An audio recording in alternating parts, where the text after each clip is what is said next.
ఉద్యమాన్ని నిర్మించేటువంటి క్రమంలో దానికి తోడ్పాటు ఏం కావాలి?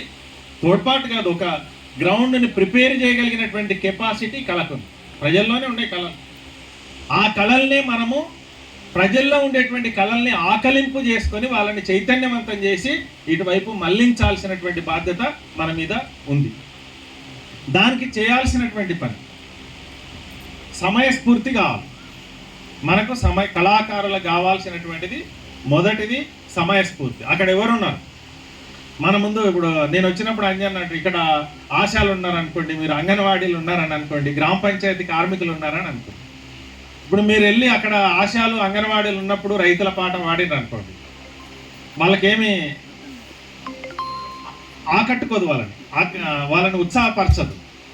నువ్వు అదే ఆశాలు అంగన్వాడీలు జీతాలు వేతనాల గురించి, పెన్షన్ల గురించి, ఈఎస్ఐ పిఎఫ్ గురించి, రైతాంగము వ్యవసాయ కూలీలు గురించిన దగ్గర పడినాం అనుకోండి, వాళ్ళని ఉత్సాహపరుస్తుందా? వాళ్ళని ఉత్సాహపరచదు. అంటే కళాకారుడికి సమయస్ఫూర్తి అనేటువంటిది ముందుగా ఉండాల్సి. సమయస్ఫూర్తి ఎట్లా ఉండాలి? ఇప్పుడు మన గోరెటెంకన్న ఒక పాట రాసింది, ఇక్కడ పాలమూరు గురించి రాసినారు. పాలమూరుని దృష్టిలో పెట్టుకోండి, ఇక్కడ ఉండేటువంటి పరిస్థితులను దృష్టిలో పెట్టుకొని పాట రాసింది.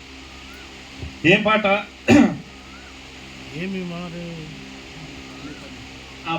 ఇదే పరికి కంప చెట్లు కొట్టి అమ్ముకొని కడుపు నింపుకునే కాలం. అది తర్వాత మార్చింది.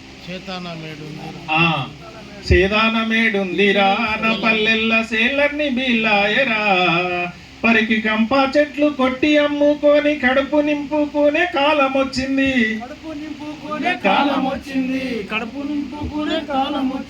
ఈ పాట వాడండి. ఇప్పుడు ఇది ఏది కంపతారంట మన మల్లేష్. దీన్నే నేను ఎందుకు చెప్తున్నానంటే, దీన్ని నల్గొండ జిల్లాలో వాడాలనుకోండి, పరికి కంప ఎవరికి తెలుస్తుంది? మార్నార్లో టౌన్లో ఉండే వాళ్ళకి పరికి కంప తెలియదు. ఎక్కడైతే అడవి ఉంటుందో అడవి ప్రాంతంలో ఉండేటువంటి వాళ్ళకి, ఇప్పుడున్న తరానికి చాలా మందికి ఆ పరికి కంప తెలియదు. బట్ నల్గొండకి వెళ్ళిన తర్వాత ఆ పాట రూపం ఎట్లా మారింది? కంపతారు చెట్లు కొట్టి అమ్ముకొని కడుపు నింపుకునే కాలం వచ్చింది అని మార్చేసింది. అంటే అక్కడ ఉన్న ఏమీ మార్చలేదు, దాని పాట స్టైల్ ఏం మార్చలేదు, దాని బాణీని ఏం మార్చలేదు. కానీ పదాన్ని మార్చేస్తే వాళ్ళకు అక్కడ అత్తుకుంటుంది, వాళ్ళకి ఈజీగా అత్తుకుంటుంది కదా. లేకపోతే ఈ పరికంప ఏదో తెలియదు కదా, మనకు మాత్రమే తెలిసి మిగిలిన చోట తెలియదు కదా.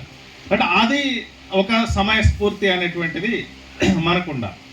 అది లేకపోతే కనుక కళాకారుడు ఆ రకంగా చేయలేడు. రెండవది మన వాళ్ళు అంజన చెప్తున్నాడు, చూస్తూ పాడడం. ఫోన్ తీస్తారు లేదా వెతుక్కుంటారు, వెతుక్కొని ఫోన్ తీసి, ఇంకా కొంతమంది ఇప్పుడు బుక్ వీడియో తీస్తుంటాడు, ఇదేమో ముఖానికి అడ్డం పెట్టుకొని చూసి పాడుతుంటాం.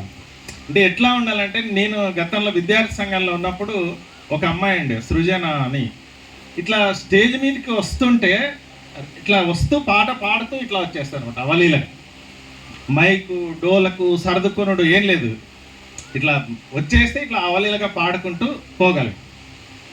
అది మన కళాకారులందరికీ రావాల్సినటువంటిది ఏంటంటే, ఆ రకమైనటువంటి అవలీలగా ఏ పాటనైతే అక్కడ ఏ ప్రాంతానికైతే వెళ్తున్నామో, వ్యక్తిగతమైనటువంటి శ్రమ, వ్యక్తిగతమైనటువంటి ప్లాను, ప్రణాళిక, సంసిద్ధత మనం ప్రిపేర్ కాకుండా పోతే గనక అక్కడ మనం సంతృప్తి పరచలేము.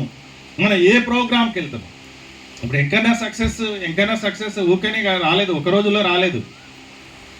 ఎంకన్నా కూడా ఇక్కడనే పుట్టిండు, ఇక్కడే ఉన్నాడు, ఎస్ఎఫ్ఐలోనే ఉన్నాడు, మన అందరితోనే కలిసే ఉన్నాడు. ఎందుకైనా సక్సెస్ ఈ రోజుకి ఎందుకు సక్సెస్ కాగలుగుతున్నాడు?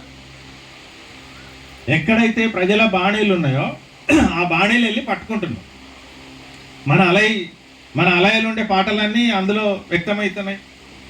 ఇప్పుడు నాగిరెడ్డి గారు కొన్ని చెప్పారు, మన ఇసర్రాయి ఉందా, ఇసిరే దగ్గర కొన్ని పాటలు పాడతారు, దంచే దగ్గర, రోల్ దగ్గర కొన్ని బాణీలు ఉన్నాయి, నాట్లేసే దగ్గర కొన్ని బాణీలు ఉన్నాయి. వాటన్నింటిని పట్టుకొని మనము పాడగలిగాం. మనోళ్ళు అలై ఆడేటప్పుడు మన మహిళలు బొడ్డమ్మ వేస్తాం, చేతులు పట్టుకొని ఇట్లా ఊపుతూ పాడతారు. మక్క నుంచి మళ్ళీ రంగా మరణమైతిరే అన్నలు మీరిద్దరన్నదమ్ములు.